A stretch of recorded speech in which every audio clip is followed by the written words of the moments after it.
Hello, this is Sierra and welcome to another video. Today we're doing next couple chapters of Hermitcraft Genesis, a spin-off series from my Clockwork Chronicles universe. Yeah, we're reading part 1, which is Grian's perspective. You can tell from the title and thumbnail, but you never know. Somebody might just click randomly and be like, oh, I don't know. Just see nice little pattern stuff going on, just doing all the fun stuff. But hey, that's fine. If you are enjoying these videos, feel free to subscribe. If you want to wait a little bit more to just see what we have in store, that's also fine. But yeah, I am going to get started and we're going to see where it goes. Just remember, there will be spoilers to the story, so if you haven't read the other chapters, maybe that would be a good idea. There is a link to the playlist in the description below. Feel free to check it out if you want, but of course, let's get right in. Chapter 12. And of course, the computer starts to lag as soon as I start scrolling. We're good.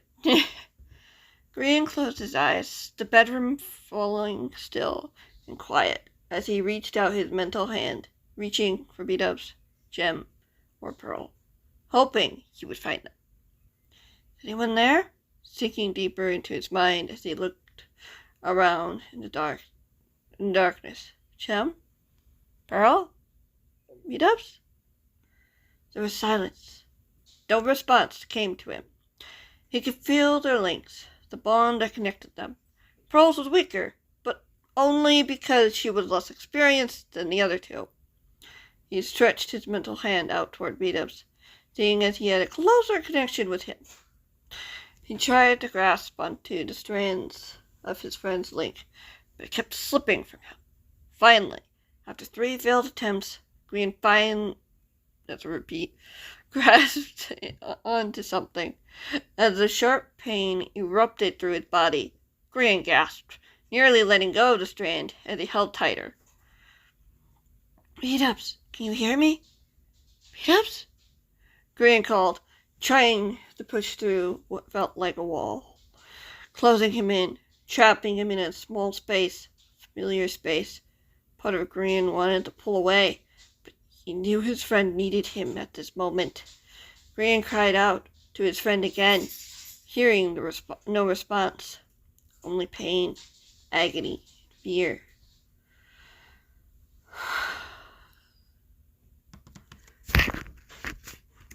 Like a suffocating weight of anvils pressing down on him, threatening to crush him like a pancake. Grian pressed deeper, pulling himself further with the strand. He was holding. Pain was like red-hot coals, like claws piercing through the skin, like the Eliminator drained the life out of him. Grian shuddered, pushing that thought away as fast as it came. Yet the feeling was there, albeit weak. Grian took a shaky breath as he reached further in. Yeah, I'm repeating, but I think that's okay. Whispery breeze washed over him, cooling the sweat of pain on his forehead as the hermit gritted his teeth. Grian couldn't give up now. He had to find something for Kate, to give her something to hope for, that our efforts weren't in vain. He understood all too well what that guilt felt like, leading the very men he'd been warned about right to his fellow hermits, putting them in danger. It was his fault that they were in this mess, over a year in the making. It's not your fault, a whisper filled his thoughts as Grian jolted in surprise. Where had that thought come from? Who had spoken? Was it B-Dubs? B-Dubs, is that you? Grian asked. Silence was his only reply. B-Dubs, please, tell me you can hear me. Kate's worried about you. Kate?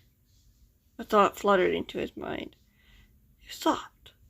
Grian almost missed it, in the roar of pain shredding through him. Yes, Kate, Grian insisted. She needs you. Needs me. The voice whispered again, as Grian felt the strand slipping from his hands. Grian tightened his grip. Hang on, please. Do you know where you are? Grian insisted. Julius, the voice replied. It sounded muffled, far away. What? Grian pressed. Julius. The voice insisted. It no longer sounded like beat-ups. As Grian's grip on the connection slipped, the hermit plummeted into the darkness as he shouted for beat-ups in one last effort to get through. Julius!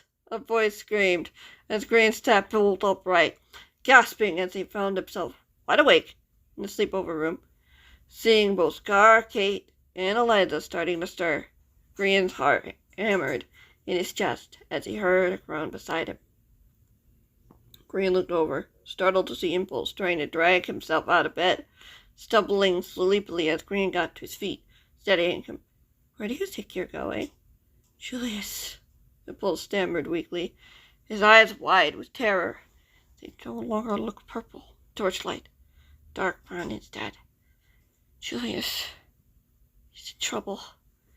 What's going on? What happened? Eliza groaned, her voice sounding hoarse as she coughed. Is everyone okay? Everyone's safe, Grian said gently, forcing Impulse to sit down as Kate scrambled out of bed, running to Eliza's bedside. But Julius, her eyes looked up at the hermit, meeting his gaze. Did you find him? We'll find him, Kate said matter-of-factly, brushing the girl's damp blonde hair from her face. I know where he is, Impulse mumbled, so soft that Grian almost missed it. I have to. You are not doing anything until the doctor gives you the okay, Grian stated firmly, and as far as I'm aware, you're still under the effect of the antidote we gave you earlier. He's running out of time. Paul's voice cracked, tears brimmed his eyes. He's infected. No. Grian's eyes widened in horror. How do you know that? Kate looked up at the hermit, startled. I saw the dragon. I saw him. Julius, trapped. Impulse put his head in his hands. I was trapped with him, unable to escape the beast, unable to get away, watching as... Kate, get Clara, now! Grian commanded to the girl. Kate nodded, bolting for the door, calling out for the older woman, and she slammed it open. Grian watched her go as he took a deep breath. He pulled Impulse into a side hug. It's not too late, Impulse. Not yet. You sure? Impulse sniffed weakly, his body shaking as he leaned against the hermit. The dragon wanted to send him hurling into the void. He wanted me to hurtle into the void. Dragon's the flower, isn't it? Yeah, Impulse mumbled. Sleep forever. Grian shuddered at the hermit's words, looking over at Scar. Why did we do that there again? Scar shook his head with a smile. I'm afraid I can't remember. Great, Grian muttered, just as footsteps came running toward them. He looked up to see Clara at the door. What is it? What's wrong? Clara demanded firmly, her eyes bright with concern. It's Julius. Impulse choked out. Excuse me. I don't know what that was. Wiping away tears from his eyes. She's infected him. He's dying. Impulse thinks he knows where he is, Grian said. Help me, Clara said firmly, pulling out her communicator. Carl's on his way already with the team. I can let him know about any change plans. Impulse opened his mouth and closed it, without looking at the woman. Grian pulled him closer. Grian leaned into the hermit's ear. Can I read your mind? Yes. A thought filled his mind as a strand of coordinates came almost immediately after. Grian told the woman, as Clara nodded, frowning before walking off before the hermit could ask any more questions. Kate slipped into the room, and she disappeared, her eyes wide with horror. I could go get him, she offered eagerly. Grian shook his head. Carl will get him out. But what about beat-ups? Jem and Pearl? Her expression grew wary. What if she decides she wants to infect them as well? Grian swallowed, unsure how to respond. The Scar cleared his throat. Asking what ifs won't get you anywhere, Kate. They never worked for us. We'll find them and get them out. Wait, Impulse pulled away from Grian. Beat up Gem and Pearl are gone? Taken by a hermit, Grian said sourly, shaking his head. The petty assassins. A sliver of a smile formed on Kate's face as Impulse groaned again, attempting to get up when Grian grabbed him. Grian, please! You aren't going, Grian insisted firmly. You are in no shape to fight or save anyone at this moment. I can't just leave him there, Impulse protested, attempting to yank himself from Grian's grip, managing to slip free as he tumbled to the floor with a groan. I'm okay. No, you are not, Grian said sternly, helping his friend stand as he sat him back down in the bed. Grian plopped down beside him, wrapping an arm around his friend's shoulder, preventing him from an easy escape. You need rest. Carl is already sending a team to rescue him as we speak. We have to trust that he'll do his job. But Impulse started, looking down at his feet, hanging off the bedside. You can get them, Kate offered, standing up straighter and stepping into the room. We're closer, right? Yeah. Impulse looked up. Grian could see a spark of hope in his gaze. We'd probably beat Carl there if we went now, Kate said. I don't know. Grian let go of his friend's shoulder as he put his hands on his lap. It's not going to be easy to sneak down there. Claire's no doubt watching the cameras. So what? Not like she could stop us if we're fast enough, Kate objected. The buttons to the tunnel override the other buttons. You told us that yourself. Impulse frowned, looking at Grian warily. It's downstairs. Grian smiled weakly, not meeting the older hermit's eyes. He could feel Impulse's clear brown eyes boring through him. Beat-ups and I were sent down there by her assassins. They wanted to take us to meet her. Dr. Rhinestone? Grian looked up, seeing concern in Impulse's eyes. Maybe her boss? Grian shrugged. She had a surprise for Bubbles, and we were only able to escape thanks to my connection with Gem. Impulse looked away, shaking his head. All this happened in the last 3 days? Mm-hmm. Grian put a hand on Impulse's shoulder. And now she had beat-ups, Gem, and Pearl. And Julius, Impulse said sourly, sitting up straighter, the sleepy expression on his face gone. The effects of the antidote had worn off. I don't care what anyone else wants to do. I'm going down there.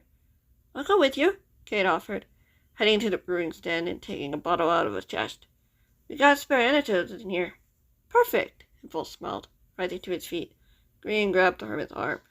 You were infected no more than a few hours ago, Impulse. You can't! Skis would have gone, Impulse said softly. Julius was only doing his job helping Rose. No one deserves what she's doing to him. Grian closed his eyes, taking a slow, deep breath. Okay. He let go of Impulse's arm.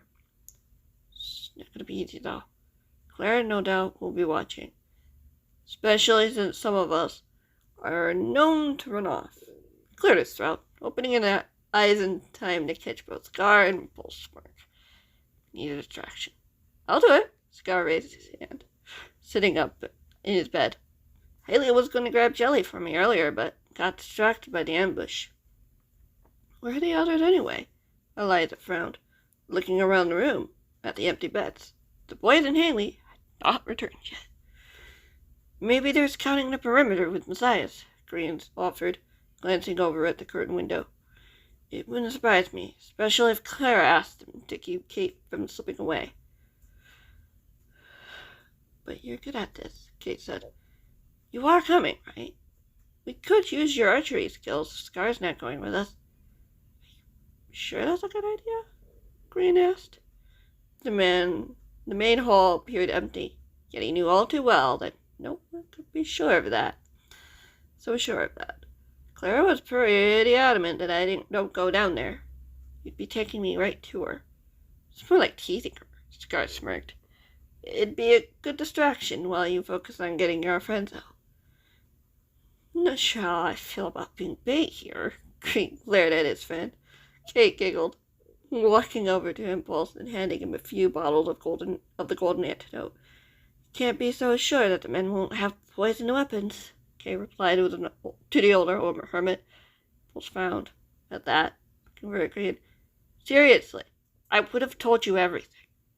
Grian insisted. It's been a long few days. One of the ascendants had a poisoned blade, which Blake and Haley looked at. Impulse sighed. I thought I was the only one who was keeping secrets. You are, Grian said, crossing his arms. Take a step forward. Oh, everyone in this room knows about the Wonder Gem. You didn't. Impulse's eyes widened. The younger hermit giggled. Relax, Scott laughed, pulling his wheelchair closer to his bed as he carefully pulled himself into the seat. They only know the name. Only Grian and I know a little bit more. Like what? Kate's eyes widened excitedly. There's a reason it's a secret. Impulse chuckled, shaking his head. We've gotten off track. We still need to figure out how we get past Clara.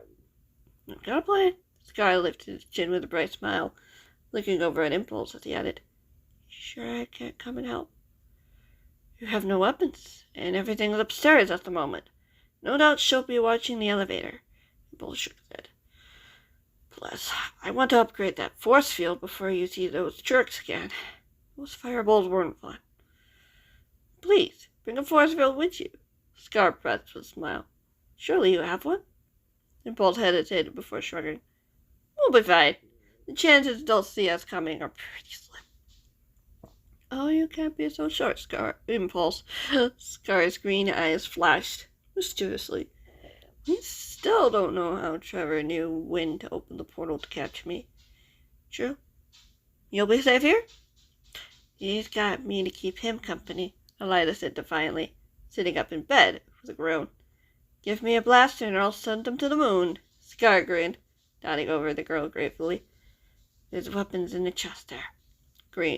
Impulse gestured to another chest in the room. No gas blasters, but something in there will do. Not enough for me to go on a rescue mission with you. Scar sighed, shaking his head. Look at you, being a hero again, Impulse. Impulse chuckled, heading to the door, Kate at his heels as he paused out in the hall, glancing at Grian. You know you don't have to come, G. Clara does have a point. Grian bit his bottom lip and nodded, looking over at Scar reluctantly as the hermit rolled up beside him. I want to come, but we'll have you back, Kate insisted with an encouraging smile. Grian hesitated as a hand fell on his shoulder. He looked over, seeing Scar looking up at him. She's going to need you, Scar whispered, giving him a wisp of a smile. She's going to need all the help that she can get. I know. Maybe I'd feel better if some of the other teens went with us. The less there are, the less chance the men find us, Sybil said. Grian shook his head, taking a step forward. We should at least ask Blake and Liam if they want to come. It's only right. He looked over at Kate. It'll give us a better chance and put less pressure on our friend here. Impulse's eyes softened and he nodded, smiling at the younger hermit. Okay, let's do that. Then we go. Good plan. Grian glanced over at Scar, seeing his friend give him a thumbs up before he stepped out of the hallway, heading toward the front door when suddenly a door opened. The trio turned, seeing the kitchen door open. Head peeked out. It was Liam. Where do you think you're going? Intrigued filled the bright sky blue eyes as he stepped out of the kitchen. You know where Blake is? Both asked hopefully. We've got some friends to save. Liam chuckled, shaking his head. I was wondering if this might happen. Right now, Blake's in a meeting with Clara and Matthias. I could get him if you want. But she's not watching the cameras right now, Scar asked curiously, rolling out of the hall behind the boy. Oh, she's still watching, I'm sure, Liam smirked, pointing at one of the cameras in the room. It was Caleb's idea after Scar was kidnapped. He didn't want to risk it happening again. Where is everyone anyway? Kate asked curiously. Most of them are out patrolling before bed, while the adults have their meeting to figure out what to do next, Lee replied. I would have gone to the meeting, but I wanted someone inside the base just in case there was trouble. I could have handled it, Kate said. I never said you couldn't. Liam crossed the room, standing beside the young teen. But 2 protectors, far better than one. Hey, Kate nodded, lowering her head as she looked down at her feet. I should have known it was a trap. I shouldn't have let them go up there, but Jim and Pearl assured me that it would be fine, that nothing would happen. And what do we do about that? We make them right. Our friends are waiting for us down there. Liam looked over at the hermits. Give me a minute to get Blake and we'll go. I'll let Clara know too. Won't she try to stop us? Kate frowned nervously.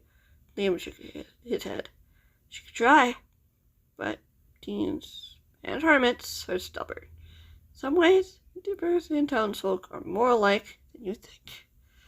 Kate giggled as Liam nudged her playfully, opening the front door as he made his exit. Grian watched him go, a weight suddenly peeling off him with a sigh. They weren't going down there alone. The army was coming, and they would be ready.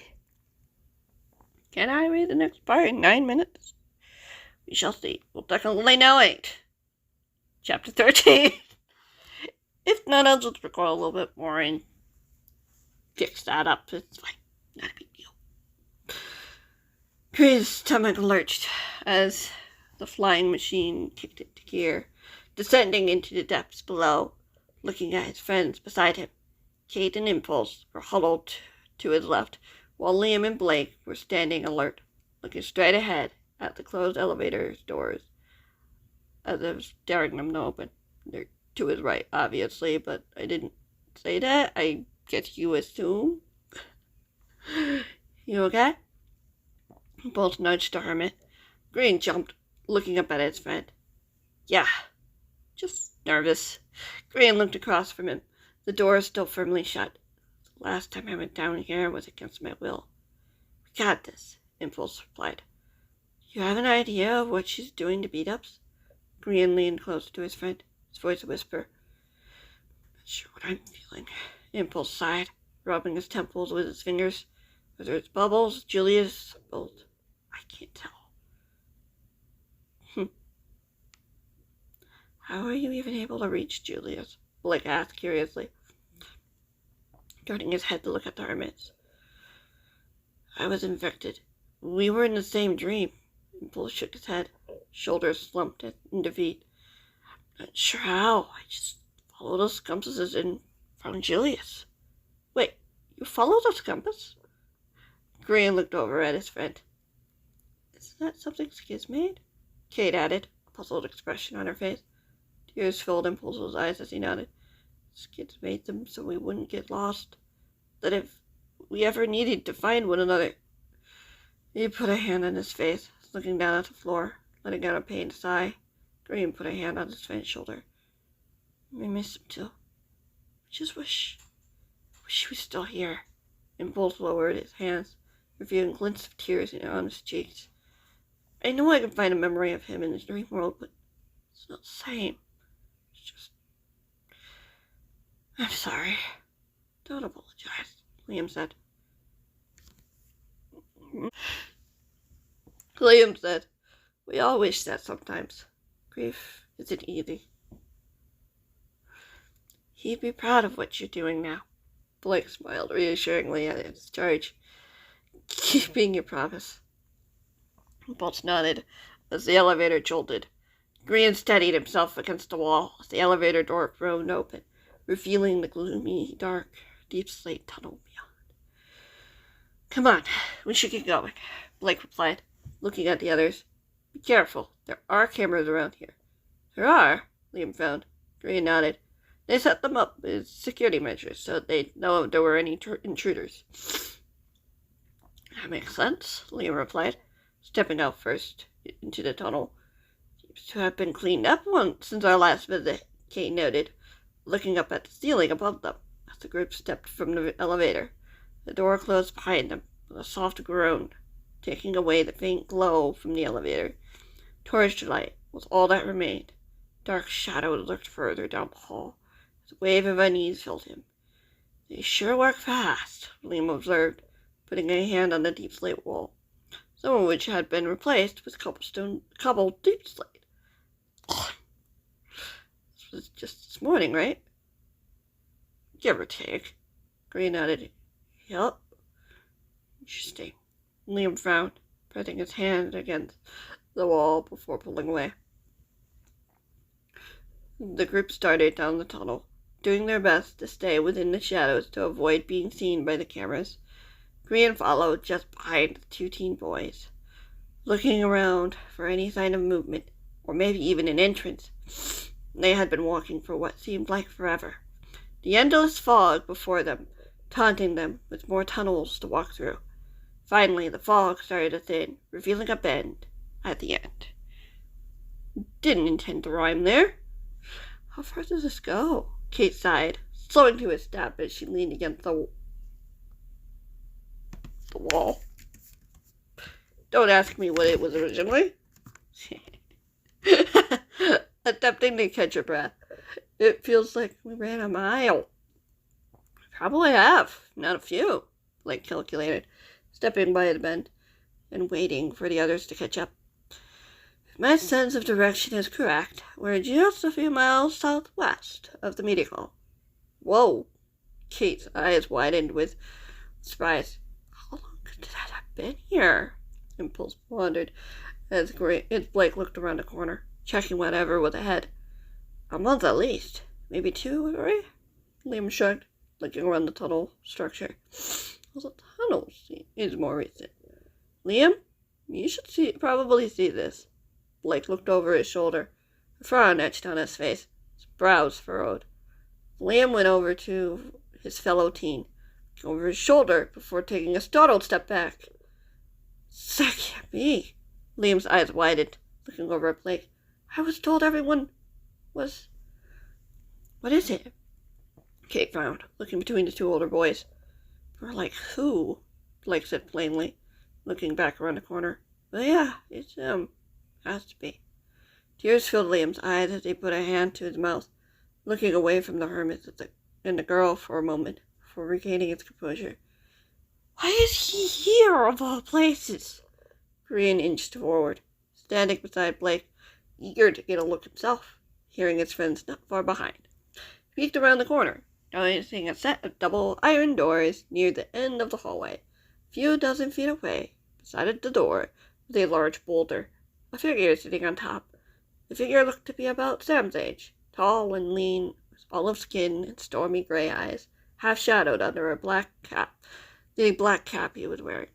The uniform seemed to be a couple of sizes too big, despite his height.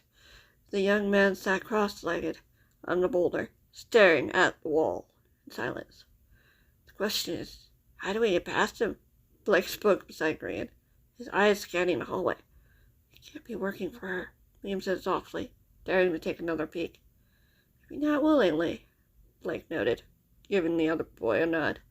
We can't count on it, though. As far as we know, he could be a threat. Liam winced, nodding reluctantly. Okay. We could just jump, Kate offered, spotting the uniformed man guarding the door. He wouldn't see us coming. The cameras would, Impulse reminded her. Anyone watching them would see us if we're not careful.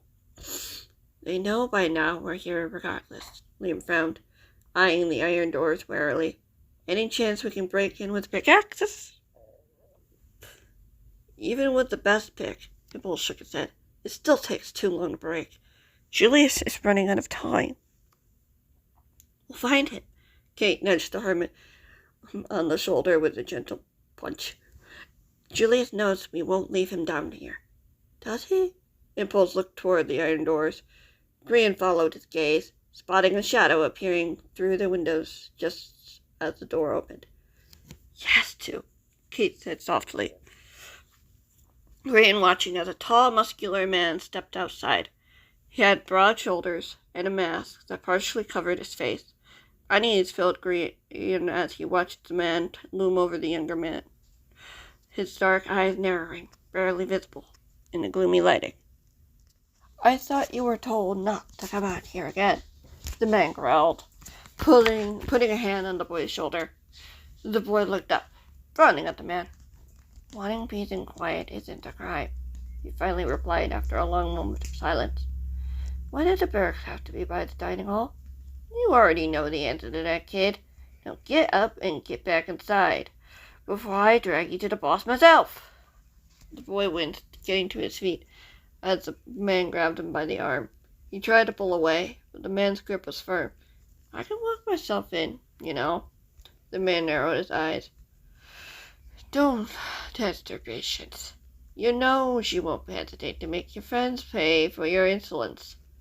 The boy looked at his feet and nodded. You won't tell her, right? Don't give me a reason to, boy, the man said, shoving the young man toward the door. You're lucky she has new toys to play with now. The young man closed his eyes, not looking at the man. He was pushed back into the base. The iron doors slammed shut behind them. Grian listened to his footsteps fade. He looked over at Liam, seeing his protector's face had grown hard. His face flushed red. His voice shook his head. We can't let her get away with this, Kate insisted. She won't. Liam seized through his teeth, straightening. Connor had a lot of courage to find her like that. Blake smiled weakly at Liam. Come on, now's a good time to go. Liam nodded in agreement, heading down the hallway and arriving to the iron doors. Liam peeked through the windows while Grian and the others caught up. All clear. No sign of trouble inside. For now, Grian whispered, seeing a wistful smile appear on Liam's face. Seems we got lucky here, Blake reported, finding a button above the doors as he pressed it. The door had swung open with ease. The men were celebrating something. Most are probably out cold by now. Kate giggled before she straightened. What would they be celebrating? Successful capture, breakthrough, could be anything, Liam replied, walking into the brightly lit room. Smooth quartz with walls glowing. The room extended out to a hallway that branched to the left and right. Grian looked up, seeing a hanging sign just ahead of them. Is it normal to have a barracks so close to the kitchen? Impulse wondered, looking up at the sign before staring forward. Yeah, I think so. Liam reached up, just barely touching the sign with his fingertips. The ceiling is unusually low, though. At least from my experience. The holding cells are to the right. Blake gazed at the sign. Labs to the left. My guess is our friends are in holding cells. Most of them, anyway. Gosh. Blake looked over at the others. Need to be smart about this. We can split up, Liam replied. Grian, Kate, and I will beat up Jem and Pearl out and see if we can find Connor and get his help. You two rescue Julius. We will meet back here? Blake raised an eyebrow. If we can, Liam nodded. The hermits will be our boat of contact, but keep your communicators close. We got it. Impulse patted his pocket, looked over at the Blake. Let's get Julius. Grian watched the two of them jog down the hallway together. Hope filled him as they disappeared around the corner. Grian looked to his left to find Kate beside him with a playful smile. Ready? As ready as I can be, Grian admitted, staring down at his feet. There's trouble, Ron, Liam said. The hermit looked up at his protector. Only fight if you have to. Grian nodded, giving the boy what he hoped with a reassuring smile. I hope this isn't a trap. Safe with us, Liam promised, closing the space between them in a few paces. Grian smiled gratefully at the boy, seeing Kate fidgeting excitedly before bolting ahead of them down the hall. Liam and Grian followed, surely behind. Yeah, why not? Let's continue. Chapter 14. Let's go. Grian rounded the corner of the hallway, just behind Kate, when she stopped in her tracks, nearly running into her. No. Grian watched as a tall, muscular man opened one of those iron doors with a lever and walked inside. Just outside the door were two other men, who were both staring directly at them, mouths agape. Don't let them call for backup. Liam charged past them, determination blazing in his eyes. Grian scrambled for his pocket. Kate charged after Liam, lunging at one of the men having charged toward them. What a charge. one of whom holding a communicator. Liam tackled him, sending the device flying through the air. Intruders! Intruders! The man hollered as Liam shoved him onto his back, slapping him with a free hand across the face. Don't make me do something you'll regret, Liam warned, looking over to see Kate struggling in a wrestling match against the second soldier. Liam looked over at Grian. Hermit bolted to help Kate, pinning the man down long enough for her to knock him out. That felt great, she grinned, looking up at Grian, who offered a hand to her. Kate took his hand, getting to her feet.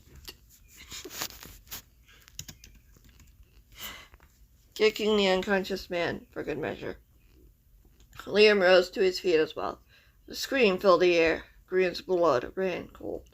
Leave him alone! A familiar voice cried. Grian noticed Liam immediately running toward the door. Beat-ups. Grian finally choked out, following the boy, the girl right behind him. I only wanted to get their attention, dear. A voice jeered darkly. Liam arrived at the door just as the muscular man turned to face them, his face no longer covered in a mask, which seems to have worked. Your friends won't be able to help you. Liam extended his sword as Grian peered at the rest of the way in. Pearl stood in the far corner, standing in front of Jem and Beat-ups. Jem was at the hermit's side, tears streaming down her face. Beat-ups laid on his side. Yes.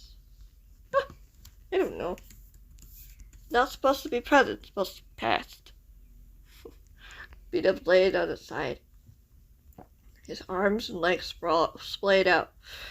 His face was hollowed and pale, skeleton-like, as his skin glowed in the lamplight. I don't know about that, Liam. The man shook his head, holding up a small gadget in his hand. On it was a big red button. Grian looked over, noticing Jem was attempting to pry a small black wristband on Beat-ups. I already have complete control here. Beat-ups groaned, Jem looking up at the man in horror. You can't do this! This is wrong! Can't you see that? Does this look like I care? The dark gray eyes looked over at Grian. There's always consequences to your actions. I agree. Grian took a nervous step back. The man's eyes bearing down on him, his familiar face wearing the cruel smile, his cold stare at his gaze. It's you. Good. You remembered me. The man sneered, holding up the button. Not that it does you any good here. One press of the button, and the last of your friend's life will well be drained away, leaving nothing behind. You're still outnumbered, Pearl said defiantly as Grian felt color leave his face, feeling cold and empty. We'll tackle you before you get a chance. Do you want to test my patience? The man mused with a bemused smile. Grian broke a promise to me. There must be consequences. Like telling Sam that his brother disappeared? Grian squeaked. Liam looked over his shoulder at Grian before looking back at the man, new fury in his gaze. Look, the time you tried to turn me over to Mr. A and I wouldn't turn you in. That and more. The man snickered. I was there when their home was attacked. I watched as they slaughtered men, women, children. You should be thanking me, boy, for taking your friend in. You're using him, Liam snapped, his eyes cold. You're using him to try to hurt the people I care about. Well, that's the last thing he wants to do. He has no choice, the man said, lifting his chin. Otherwise, someone might get hurt, and it will be all his fault. No, I don't think it will. A voice said from behind Grian, and something exploded behind him. Grian yelped, ducking as a fireball flew through the air, hitting the man square in the chest, as his body consumed in flames. His eyes widened with the shocking pain before he disintegrated to dust without a scream. The button clattered to the floor, now harmless. Grian turned around to see the same young man from earlier. Connor! Liam whirled around, facing his friend as a smile formed on his face. Connor smiled weakly back, lowering the fire blaster. Can I borrow that? Grian gaped, staring at the gadget. I know someone who might want to see it. Connor tilted his head to the group, meeting his eyes with Grian. So, first, we need to get everyone out. Backup is on our way. My friends are further down the hall. Look at them, Liam agreed. Looking back at into the holding cell, Grian looked back, seeing Pearl pick up the gadget. Frowning, she looked at it. We need to turn this off. Pearl met Liam's gaze. Top left. Should be a switch. Connor reported. Pearl glanced at him briefly before finding what the young man had pointed out. Turning off the little gadget, Chem yanked off the wristband, hurling it away for beat-ups as she wrapped her arms around the hermit. He's racing. Chem looked up at the others worriedly. We'll get him out and find a doctor, Connor said hopefully. Should kill him. Are you sure? Chem frowned. Not entirely. The boy looked at his feet. Chem nodded, getting to her feet, carrying beat-ups carefully in her arms. She looked at the others. What about Julius? Impulse is getting him now, it's Blake, Liam replied, as Pearl picked up the fallen wristband, pocketing it. We've been here long enough. Can't stay here. Lead the way, then, Pearl said simply, taking a stand beside Chem. Liam nodded, walking out of the room, the group following. Grian noticed Connor reluctantly follow behind, looking over his shoulder nervously as they neared the end of the hall. He perked up at the sound of voices as they called out, running to a cell and opening it. Hugh! Lily! You're okay! Connor was tackled in an embrace by two young children, both under the age of 12, a boy and a girl. No face was dry among the trio. Can we go home now? Lily asked in a small voice, looking at Connor with big, round eyes. I can't go home, Connor said sadly, brushing a stray dark curl from her face. We'll find a new one. Maybe we could help, Pearl offered, taking a step toward them. Lily and Hughes hid behind Connor, watching the YouTubers warily. Class? Connor frowned, looking outside. School is a safe place for children, Liam pointed out to the young men. Right. The boy looked down at the children. I just want them to be safe. They will be, Grian said confidently. We made sure of that now. A smile formed on Connor's face. Okay. He looked over Grian curiously. Let's hope your friend is having similar luck with Julius. Pearl and I can take you upstairs where our base is, Jim offered. You don't have to go. Connor hesitated, looking at Liam. The other boy gave an encouraging nod. The matter settled, just as the wall behind them broke away. I hope we're not too late, a voice said from behind as Grian gasped, turning to Carl, and with a few men behind him in a tunnel. No, we could use your help. Liam beamed at the men, gesturing toward the other side of the hall, as a crowd of uniformed men rounded the corner. How'd he know that? Anyway, that's going to be it for this video. I hope you guys enjoyed. 3 chapters today. Another world left. And yeah, see you guys in the next one. Whatever that might be.